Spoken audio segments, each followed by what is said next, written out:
യേശുവെ നന്ദി, യേശുവെ സ്തുതി. ആദ്യം കൃപാസന മാതാവിന് 1000 കോടി നന്ദി പറയുന്നു. ഒരിക്കലും പ്രതീക്ഷിച്ചതല്ല ഈ ഒരു വേദിയിൽ ഇങ്ങനെ കയറി നിൽക്കാൻ എനിക്ക് സാക്ഷ്യം പറയാൻ പറ്റുമെന്ന്. ഞാൻ എൻ്റെ അമ്മയ്ക്ക് വേണ്ടിയാണ് ഞാൻ സാക്ഷ്യം പറയുന്നത്. എൻ്റെ പേര് ആൽബിനാണ്. ഇതെൻ്റെ അമ്മ സിമിലി അവിര. ഞങ്ങൾ പാലാരൂപതയിലെ രാമപുരം ഇടവകയിൽ നിന്ന് വരുന്നു. അപ്പം എൻ്റെ അമ്മയാണ് ഇവിടെ വന്ന് ഉടമ്പടി എടുത്തിരുന്നത്. 2/2/2019 അമ്മ ഇവിടെ വന്ന് ഉടമ്പടി എടുത്തത്. എൻ്റെ വീട് ഞങ്ങൾ കൂട്ടുകുടുംബത്തിൽ താമസിച്ചുകൊണ്ടിരുന്ന ആൾക്കാരായിരുന്നു. അപ്പം ഞങ്ങൾ എന്നിട്ടപ്പം വീട് മാറിപ്പോയി. വീട്ടിൽ നിന്ന് ഇറങ്ങിപ്പോന്നു എന്ന് വെച്ചാൽ ഇത്ര മക്കളുണ്ടായിരുന്നു. അപ്പം മക്കൾക്ക് എല്ലാവർക്കും സ്ഥലത്തിൻ്റെ വിഷയങ്ങൾ വരുമ്പോഴത്തേക്കും ഞങ്ങൾ പണ്ട് തൊട്ട് വാടക വീട്ടിലായിരുന്നു. അങ്ങനെ 18 വർഷം ഞങ്ങൾ വാടക വീട്ടിലാണ് താമസിച്ചുകൊണ്ടിരുന്നത്. അപ്പോൾ ഒരു വാടക വീട്ടിൽ നിന്ന് മറ്റൊരു വാടക വീട്ടിലോട്ട് ഇങ്ങനെ മാറി പോകേണ്ട വരുന്ന അവസ്ഥകളും ഓരോരുത്തരുടെയും വീടില്ലാത്ത വരുന്ന അവസ്ഥകൾ വരുമ്പോഴത്തേക്ക് അതും ഞങ്ങൾക്ക് ഭയങ്കര ബുദ്ധിമുട്ട് പോലെയായിരുന്നു. ഇപ്പം ഞങ്ങൾ ഈ വാടക വീട്ടിൽ താമസിച്ചുകൊണ്ട് ഞങ്ങൾക്ക് അതിൻ്റെ ബുദ്ധിമുട്ട് ഞങ്ങൾക്ക് അറിയാം. അപ്പം ഞങ്ങൾ ഏറ്റവും കൂടുതൽ അമ്മയാണ് ഇവിടെ വന്ന് ഉടമ്പടി എടുത്തത്. അപ്പം അമ്മയുടെ കൂട്ടത്തിൽ ഞാനിവിടെ വന്നിട്ടുണ്ട്. അപ്പം അമ്മ എന്ന് തൊട്ട് ഉടമ്പടി എടുത്തോ അന്ന് തൊട്ട് ഞാനും അമ്മയുടെ കൂട്ടത്തിൽ പ്രാർത്ഥനകൾ ചെല്ലാനും കൂടുന്നുണ്ട്. അമ്മ എന്നോട് പറയും 5:30 നമ്മൾ രാവിലെ തന്നെ പ്രത്യക്ഷീകരണ പ്രാർത്ഥന ചെല്ലണം. അമ്മ എന്നെയും പഠിപ്പിച്ചു. ഞാൻ അമ്മയുടെ കൂട്ടത്തിൽ അത് കൃത്യമായിട്ട് ചെല്ലാനും കൂടാറുണ്ടായിരുന്നു. അപ്പം അങ്ങനെ അമ്മച്ചിക്ക് അപ്പം ഞങ്ങളിങ്ങനെ വീട് മാറി നടന്ന് മടുത്തു. അവസാനം ഞങ്ങൾക്ക് ഏതെങ്കിലും ഒരു വീട് കിട്ടാനായിട്ട് അപ്പം ഞങ്ങൾ ഒത്തിരി ആദ്യം ആഗ്രഹിച്ച് പ്രാർത്ഥിച്ചു. അങ്ങനെ ഇരിക്കുമ്പോഴാണ് അമ്മച്ചി ഇവിടെ വന്ന് 2/2/2019 വന്നിവിടെ കൃപാസനത്തിൽ ഉടമ്പടി എടുക്കുന്നത്.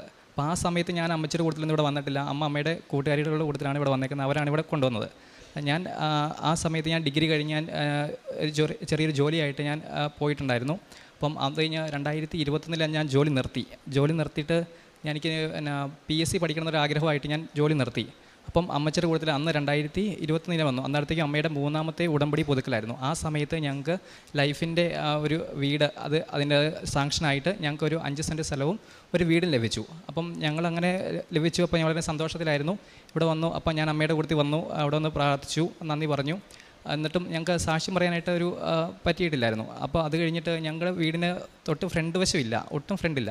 ആ ഫ്രണ്ടില്ലാത്തത് കൊണ്ട് ഞങ്ങൾക്ക് ഭയങ്കര ബുദ്ധിമുട്ടാണ്. അപ്പം അവിടെ ആദ്യമേ ഞങ്ങൾക്ക് കുറച്ച് സ്ഥലം കൂടെ കിട്ടുകയാണെങ്കിൽ ഞങ്ങൾക്ക് വീടിന് ഒരു മിറ്റം ഒട്ടുമില്ലായിരുന്നു. നമ്മൾ അടുത്ത സ്റ്റെപ്പ് പിടിച്ചിട്ടുണ്ടെങ്കിൽ ഒരു മാടിൻ്റെ ഈണ്ടിയാണ്. അപ്പം അതിൻ്റെ തൊട്ടപ്പുറത്തെ സ്ഥലം വെറുതെ കിടക്കുന്ന സ്ഥലമാണ്. അത് അവർ ഞങ്ങൾക്ക് തരാമെന്ന് ആദ്യം പറഞ്ഞിരുന്നു. പിന്നീട് അവർ പറഞ്ഞു ഇതിപ്പം തരാൻ പറ്റത്തില്ല, അത് നിങ്ങൾക്ക് തന്നാൽ ശരിയാകില്ലെന്ന് പറഞ്ഞു. അപ്പം നമ്മളിവിടുത്തെ കൃപാസനത്തിലെ നേർച്ച വസ്തുക്കളായ ഉപ്പ് എടുത്ത് അവിടെ കൊണ്ട് നമ്മൾ വിതറി കഴിഞ്ഞപ്പോഴത്തേക്കും അത് കഴിഞ്ഞ് അവർ തന്നെ പറഞ്ഞു, തിരിച്ചു വന്ന് പറഞ്ഞു ഞങ്ങൾക്ക് തന്നേക്കാമെന്ന് പറഞ്ഞു. അങ്ങനെ ഞങ്ങൾക്ക് ഒരു 2.5 സെൻറ്റ് സ്ഥലം കൂടെ അതിൻ്റെ കൂട്ടത്തിൽ കിട്ടി. അപ്പം അത് കഴിഞ്ഞ് 2021 ഞാൻ 2021 ലാസ്റ്റിൽ എൻ്റെ ജോലി നിർത്തിയിട്ട് ഞാൻ 2022 ഓഗസ്റ്റിൽ ഞാൻ PSC പഠിക്കാനായിട്ട് പോയി. അപ്പം അങ്ങനെ പഠിച്ച്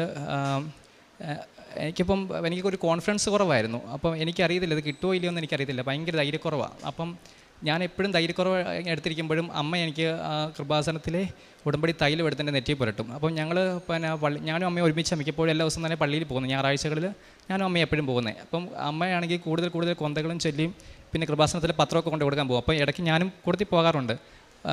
പക്ഷേ എനിക്കൊരു നാണം പോലെയായിരുന്നു ഈ കൃപാസനത്തിൽ പത്രം കൊടുക്കും. പക്ഷേ അമ്മയ്ക്ക് അതൊന്നും ഒരു കാര്യമായിട്ടൊന്നും അമ്മയ്ക്കൊരു വിഷയമുള്ള കേസല്ല. അമ്മയ്ക്ക് ഇതെല്ലാം ഭയങ്കര ഇൻട്രസ്റ്റോടു കൂടി അമ്മ എല്ലാ കാര്യങ്ങളും ചെയ്തുകൊണ്ടിരുന്നത്. അപ്പോൾ എനിക്കൊരു നാണമാണ് അപ്പോൾ എനിക്കും ഇവിടെ ഒന്ന് സാക്ഷ്യം പറയണമെന്ന് ഭയങ്കര ആഗ്രഹമായിരുന്നു. പക്ഷേ എനിക്ക് പേടിയാണ് ഇവിടെ ഒന്ന് കയറി നിൽക്കാൻ. ഇപ്പോൾ ഇത്ര ആൾക്കാരെ ഫേസ് ചെയ്യണമല്ലോ ഒരു പേടിയാണ്. പക്ഷേ അത് കഴിഞ്ഞപ്പം ഞാൻ ഒരിക്കലും പ്രതീക്ഷിച്ചില്ല എനിക്ക് ഇവിടെ സാക്ഷ്യം പറയാൻ പറ്റുമെന്ന്. അപ്പോൾ അമ്മയായിരുന്നു പറയേണ്ടത്. അപ്പോൾ അമ്മ പറഞ്ഞു എന്നോട് പറയുന്നുണ്ടെന്ന് ചോദിച്ചപ്പോൾ ഞാൻ പറഞ്ഞതാണ്. അപ്പം അങ്ങനെ അത് കഴിഞ്ഞ് 2023 ഒരു പോലീസിൻ്റെ പരീക്ഷ എഴുതി. അപ്പം അതിൽ ഞാൻ ഒരിക്കലും പ്രതീക്ഷിച്ചില്ല ലിസ്റ്റിൽ വരുമെന്ന്. അപ്പം ഞാൻ പഠിക്കുന്നുണ്ടായിരുന്നു, അത്യാവശ്യം നന്നായിട്ട് പഠിക്കാനും പറ്റുന്നുണ്ടായിരുന്നു. അപ്പോൾ ഞാൻ നന്നായിട്ട് കൊന്തയും കാര്യങ്ങളൊക്കെ ചൊല്ലിയിട്ടാണ് പഠിക്കുന്നത്. പക്ഷേ അന്നത്തെ ആ പരീക്ഷ ദിവസം എനിക്ക് നന്നായിട്ടൊന്നും പെർഫോം ചെയ്യാൻ പറ്റിയില്ല. ഞാൻ ഒരിക്കലും പ്രതീക്ഷിച്ചില്ല ആ ലിസ്റ്റിനകത്ത് അതിൻ്റെ നമ്മൾ വരും, വന്നാൽ തന്നെ ജോലി കിട്ടുമെന്ന് എനിക്കൊരു പ്രതീക്ഷയില്ലായിരുന്നു. അപ്പോൾ എപ്പോഴും എന്നെ കൂടുതൽ ആശ്വസിപ്പിച്ചുകൊണ്ടിരിക്കുന്ന എൻ്റെ അമ്മച്ചിയാണ്. അമ്മ എപ്പോഴും പറയും അതൊന്നും കുഴപ്പമില്ല, നമുക്ക് ഉറപ്പായിട്ടും കിട്ടുമെന്ന് പറഞ്ഞു.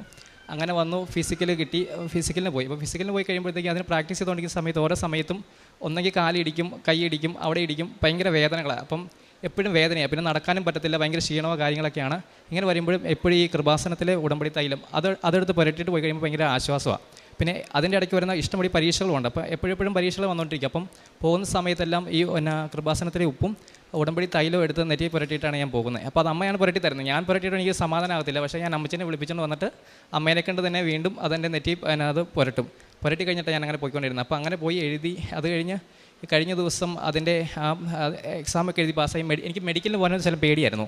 അപ്പം എനിക്ക് മെഡിക്കലിൻ്റെ കേസ് എല്ലാവരും ഓരോരുത്തരുടെ കഥകൾ നമ്മൾ കേട്ടോണ്ടിരിക്കുമല്ലോ. അപ്പോൾ അങ്ങനെ കേട്ട് ആ കഥകൾ കേട്ടപ്പോൾ മെഡിക്കൽ ചിലപ്പോൾ കിട്ടാൻ പാടാന്നൊക്കെ പറഞ്ഞു. പക്ഷേ എനിക്ക് ധൈര്യക്കുറവാണ്. അപ്പോഴും ഈ എന്നെ കൃപാസനത്തിലെ ഉടമ്പടി തൈലമാണ് എന്നെ സംരക്ഷിച്ചത്. അപ്പോൾ അതെടുത്ത് പുരട്ടി പോയി. അവിടെ ചെന്ന് കഴിഞ്ഞപ്പോഴത്തേക്കും അത് മെഡിക്കലും ക്ലിയർ ചെയ്തു. എനിക്ക് അതിൻ്റെ അഡ്വൈസും വന്നു. ഇനിയിപ്പോൾ ഉടനെ അപ്പോയിൻമെൻറ്റും കിട്ടും. പിന്നെ അതിന് ശേഷം എനിക്ക് ഇപ്പോൾ വീണ്ടും പരീക്ഷ എഴുതിക്കൊണ്ടിരിക്കുകയാണ്. എനിക്ക് ഇനിയും പഠിക്കണം എന്ന് ഭയങ്കര ആഗ്രഹമുണ്ട്. അതിനു വേണ്ടി ഞാൻ മാക്സിമം ട്രൈ ചെയ്യുന്നുണ്ട്. അപ്പോൾ അതോടൊപ്പം തന്നെ പ്രാർത്ഥനയിലൂടെ മാത്രമാണ് എനിക്ക് ഈ സംഭവം കിട്ടിയത്. ഞാൻ ഒരിക്കലും പ്രതീക്ഷിച്ചതല്ല. ഞാനപ്പോൾ ജോലി ചെയ്തുകൊണ്ടിരുന്ന സമയത്ത് എനിക്കറിയത്തില്ലായിരുന്നു ഇത്. ഞാനവിടെ മൊത്തം ഈ ഫോണിലും കമ്പ്യൂട്ടറിലൊക്കെയാണ് നമ്മൾ ഓരോ കാര്യങ്ങൾ ചെയ്തുകൊണ്ടിരുന്നത്. അപ്പോൾ അവിടെ ജോലി നിർത്തി കഴിഞ്ഞ് കഴിഞ്ഞപ്പോഴത്തേക്ക് ഞാൻ ചുമ്മാ നമ്മളൊരു പേപ്പറിൽ ഒരു കണക്ക് കൂട്ടി നോക്കാൻ പോലും നോക്കിയപ്പോൾ ഭയങ്കര സ്ലോയാണ്, ഭയങ്കര താമസമാണ്. മത്സര പരീക്ഷകളുടെ കാര്യങ്ങൾ അറിയാലോ. മത്സര പരീക്ഷ എന്ന് പറയുമ്പോൾ നമുക്ക് പെട്ടെന്ന് സെക്കൻഡുകൾക്കുള്ളിൽ ആൻസർ കിട്ടണം. എനിക്കൊരു രക്ഷയില്ല. എനിക്ക് എഴുതാനും അറിയത്തില്ല. ഞാൻ മൊത്തം ഫോണിലും കാൽക്കുലേറ്ററിലും ചെയ്ത് എനിക്ക് കണക്ക് കൂട്ടാനോ അല്ലെങ്കിൽ എന്തെങ്കിലും ഒരു സ്പീഡിൽ എഴുതാനൊക്കെ ആയിട്ടും ഭയങ്കര ഡിലേയാണ്. അപ്പോൾ അങ്ങനെ വന്നു കഴിഞ്ഞപ്പോഴത്തേക്കും ഒരു രക്ഷയില്ല. അപ്പം ഞാൻ അന്ന സമയത്തും എപ്പോഴും പ്രാർത്ഥനയും കൊണ്ട് മാത്രമാണ് നമ്മൾ ഈ ലെവൽ വരെ എത്തിയത്. ഞാൻ ഒന്നും ജോലി നിർത്തി കഴിഞ്ഞപ്പോഴത്തേക്ക് ഒരു 0 ആയിട്ടാണ് ഇരുന്ന മനുഷ്യനാണ് ഞാൻ ഒരിക്കലും പ്രതീക്ഷിച്ചതല്ല നമുക്കിങ്ങനെ ഒരു സർവീസിലെത്താൻ പറ്റുമെന്നോ അല്ലെങ്കിൽ ഇങ്ങനെ ഒരു നല്ല നിലയിൽ എത്താൻ പറ്റുമെന്ന് ഒരിക്കലും പ്രതീക്ഷിച്ചില്ല. അതിന് കാരണം എന്ന് വെച്ചിട്ടുണ്ടെങ്കിൽ കൃപാസനത്തിൽ ഉടമ്പടി എടുത്തുകൊണ്ടാണ്. അമ്മയുടെ കൂടെ ഞാൻ വരും. ഇവിടെ ഞാൻ എൻ്റെ ഇടയ്ക്ക് 2 പ്രാവശ്യം വന്ന് പ്രാർത്ഥിച്ചു. എനിക്ക് ഭയങ്കര വിഷമങ്ങളൊക്കെ വരുമ്പോഴത്തേക്ക് ഞാൻ ഇടയ്ക്ക് ആരോടൊന്നും പറയില്ല. ചിലപ്പം ഒന്നെങ്കിൽ നമ്മുടെ അവിടുത്തെ പള്ളി പോകും, ഒരിടയ്ക്ക് ഞാൻ ഇവിടെ വന്ന് ഇങ്ങനെ പ്രാർത്ഥിച്ചിട്ട് പോയി. അപ്പം ഇതെല്ലാം കഴിഞ്ഞ് കഴിഞ്ഞപ്പോഴത്തേക്ക് ഞാൻ ഈ ഇടയ്ക്ക് ഇനിയിപ്പം ഉടനെ ഇതിൻ്റെ അപ്പോയിൻമെൻറ്റ് ലഭിക്കും. അത് കഴിഞ്ഞ ശേഷം എനിക്ക് വേറെ റിസൾട്ടും വന്നു. അതൊരു സ്പെഷ്യൽ എക്സാം ആയിരുന്നു. എനിക്ക് 1ാം റാങ്കിൽ ലഭിച്ചിട്ടുണ്ട്. അപ്പോൾ ഇതിനെല്ലാം കാരണം ഇവിടുത്തെ കൃപാസന മാതാവിൻ്റെ അനുഗ്രഹവും പിന്നെ ഇതിനുവേണ്ടി അമ്മച്ചി എടുത്ത എഫേർട്ടുകളാണ്. അപ്പോൾ അമ്മച്ചിയാണെങ്കിൽ എല്ലാ കൃപാസനത്തിലെ പത്രമൊക്കെ ആണെങ്കിലും ആശുപത്രികളിലൊക്കെ കൊണ്ടുപോയി കൊടുക്കുകയും ചെയ്യും. നമ്മുടെ അടുത്തുള്ള രോഗികളായ ആൾക്കാരെ സന്ദർശിക്കുകയും അവർക്ക് ഓരോ അസുഖമൊക്കെ ആണെങ്കിൽ എന്നോടും പറയും അവർക്ക് വേണ്ടി ഇങ്ങനെ പ്രാർത്ഥിക്കണം. ഞാൻ അവർക്ക് വേണ്ടി പ്രാർത്ഥിക്കും. അതുപോലെ തന്നെ അവർക്ക് മരുന്ന് മേടിക്കാൻ പൈസ ഇല്ലാത്ത സമയത്തും പൈസയും കാര്യങ്ങളൊക്കെ അമ്മ കൊടുക്കുകയും ചെയ്യും. പിന്നെ എല്ലാവർക്കും വേണ്ടി അമ്മ പ്രാർത്ഥിക്കാറുണ്ട്. അപ്പം അതിൻ്റെ ഫലമായിട്ടാണ് ഞങ്ങൾക്ക് ഇവിടെ നിൽക്കാൻ പറ്റിയത്. പിന്നെ ഞങ്ങൾക്കൊരു വീട് ലഭിച്ചു. അപ്പം ഇനിയും അനുഗ്രഹങ്ങൾ വീണ്ടും ഇവിടെ വന്ന് പ്രാർത്ഥിക്കുന്നവർക്ക് എല്ലാവർക്കും ലഭിക്കുമെന്ന് ഞാൻ ഉറപ്പായിട്ടും വിശ്വസിക്കുന്നു. നമ്മൾ ദൈവത്തിന് വേണ്ടി കുറച്ചെങ്കിലും സമയം ചിലവഴിച്ചിട്ടുണ്ടെങ്കിൽ ദൈവം നമുക്ക് വേണ്ടി സമയം ചിലവഴിക്കുന്നു 100% ഉറപ്പാണ്. നമ്മൾ ആത്മാർത്ഥതയോടെ പ്രാർത്ഥിക്കുകയാണെങ്കിൽ, നമ്മൾ ആത്മാർത്ഥതയോടെ ദൈവത്തോടൊരു കാര്യം പറയുക, എന്നിട്ട് ദൈവത്തോട് പറയുന്ന ആ കാര്യത്തിന് നമ്മൾ വില കൊടുത്ത് പ്രാർത്ഥിച്ചിട്ടുണ്ടെങ്കിൽ ഉറപ്പായിട്ടും നമുക്ക് അതിൻ്റെ ഒരു അനുഗ്രഹം നമുക്ക് ഉറപ്പായിട്ടും ലഭിക്കും.